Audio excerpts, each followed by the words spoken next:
দেখো বন্ধুরা, আজকে দিদা রামনবমী পুজো দিচ্ছে তো।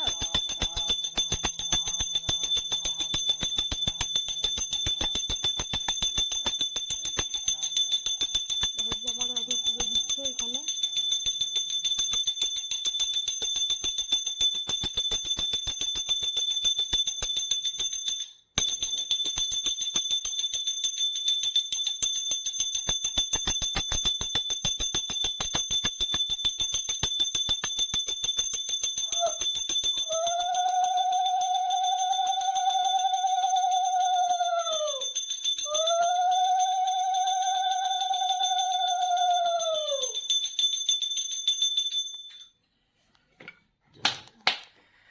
আজকে তো আসলে রামনবমী লেগেছে।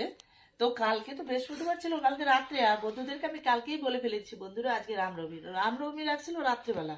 আজকে এখন রামনবমী, আজকে সারাদিন চলবে। এখন রামনবমী পুজো দিলাম বন্ধুরা। দেখো বন্ধুদেরকে এখন, এই যে আমার রাম ঠাকুর, আমি কাশী বিশ্বনাথ গিয়েছিলাম তখন নিয়ে এসেছি।